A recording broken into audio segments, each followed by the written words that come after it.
दोस्तों, कहानी शुरू होती है और हम चुटकी को देखते हैं जो कि एक ऑफिस में जॉब करती है। शाम को वो उसकी बॉयफ्रेंड गोटिया के लिए एक सरप्राइज बर्थडे पार्टी प्लान करती है। लेकिन पार्टी शुरू होने से पहले गोटिया सबके सामने तुम्हारी चूची छोटी है बोल के उसके साथ ब्रेकअप कर लेता है। तब चुटकी की दोस्त भरवी उसे बोलती है, गोटिया को भूल जा और चल लॉस वेगस जाके ऐश करते हैं। दूसरी तरफ हम झाटू को देखते हैं जो अपने बाप के कंपनी में काम करता है, लेकिन वो ऑफिस में मजदूरी करने की जगह लड़कियों के साथ मजदूरी करता है। इसलिए उसका बाप गांड में लात मार के उसे नौकरी से निकाल देता है। तब उसका दोस्त लोरू भी उसे लॉस वेगस मौज कराने ले जाता है। फिर वो दोनों लॉस वेगस पहुंचकर एक होटल में कमरा लेते हैं। लेकिन वो गलती से उसी कमरे में पहुंच जाते हैं जिसमें चुटकी और भरवी रुके हुए थे। उन दोनों को देखते ही चुटकी और भरवी उन पर हमला कर देती है।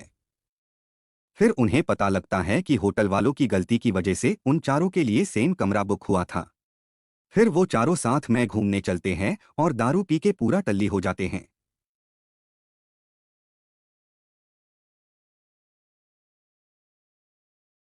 फिर चुटकी और झाटू नशे में एक दूसरे से शादी कर लेते हैं और रात भर दबाकर मजदूरी करते हैं।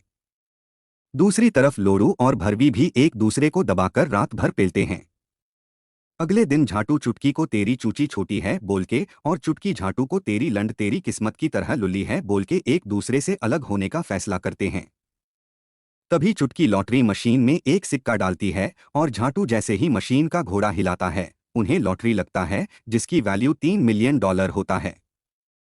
लेकिन झाटू और चुटकी में पैसे को लेके लड़ाई हो जाती है। कोर्ट में झाटू के वकील लोरू बोलता है कि चुटकी को उसके दोस्त ने बस एक रात ही पेला था, इसलिए उसके पैसों पर चुटकी का कोई हक नहीं बनता। तब चुटकी कोर्ट में पिछले रात की शादी वाली वीडियो दिखाकर बोलती है, हम दोनों की शादी हो चुकी है और इस हिसाब से मुझे इस पैसों पे बराबर का हक मिलना चाहिए। तब जज बोलता है, तुम भोसडी वालों ने पति पत्नी के रिश्ते को बदनाम कर रखा है, इसलिए पहले 6 महीने मियाँ बीवी की तरह साथ में रहो और ये साबित करो कि तुम दोनों अपनी शादी को लेकर सीरियस हो, नहीं तो वो पैसा दोनों में से किसी को नहीं मिलेगा।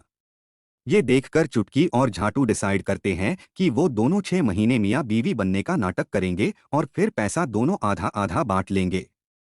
फिर चुटकी झाटू के साथ रहने के लिए चली जाती है। फिर झाटू चुटकी को तंग करना शुरू कर देता है। कभी वो झाट के बाल बाथरूम में बिखरा कर रखता है तो कभी वो किचन में सुसु कर देता है। चुटकी भी कभी मिक्सर के शोर से झाटू को परेशान करती है तो कभी बाथरूम का दरवाज़ा लंबे टाइम तक बंद करके रखती है। रात को जब चुटकी पॉपकॉर्न खा रही होती है तब झाटू जिस हाथ से अपना गोटियां खुजा रहा होता है उसी हाथ से पॉपकॉर्न खाने लगता है। फिर पूरा डब्बा ही झाट में भर लेता है। सिर्फ इतना ही नहीं, चुटकी को सताने के लिए झाटू कभी टॉयलेट सीट छुपा देता है तो कभी बाथरूम का दरवाज़ा ही निकलवा देता है। शाम को जब झाटू अपना गीला कच्छा चुटकी के बिस्तर के नीचे छुपा रहा होता है तभी वहां दो छिनाल आती है और झाटू का अपनी मुंह में लेना चाहती है। लेकिन लोरू उसे बताता है कि ये चुटकी की चाल है जिससे वो कोर्ट में साबित कर देगी कि तूने उसे धोखा दिया है और पूरा पैसा वो हड़प लेगी।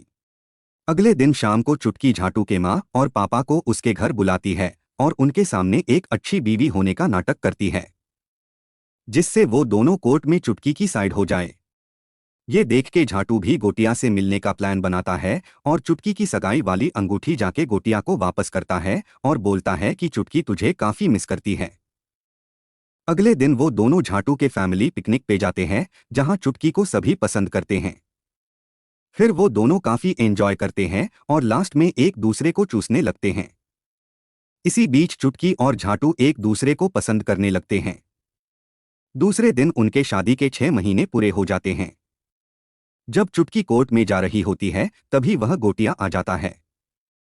गोटिया उसे बोलता है कि मेरे हाथ थक चुके हैं, प्लीज मेरे जिंदगी में वापस आ जाओ। जब चुटकी उसके हाथ में वो अंगूठी देखती है तब वो समझ जाती है कि झाटू ने पैसे के लिए ये सब किया है। इससे चुटकी को काफी बुरा लगता है और वो कोर्ट में जाके बोलती है कि उसे पैसों में कोई हिस्सा नहीं चाहिए और झाटू से तलाक चाहिए। इसके बाद वो अपना जॉब और वो शहर छोड़ के चली जाती है। झाटू को अपने किए पर पछतावा होता है और वो चुटकी को ढूंढने निकल पड़ता है। फिल्म के लास्ट सीन में हम देखते हैं कि झांटू उसे ढूंढ लेता है और उसे शादी के लिए प्रपोज करता है। चुटकी भी उसे हाँ बोल देती है और दोनों वापस एक दूसरे को चूसने लगते हैं और इसके साथ ये फिल्म यही खत्म हो जाती है।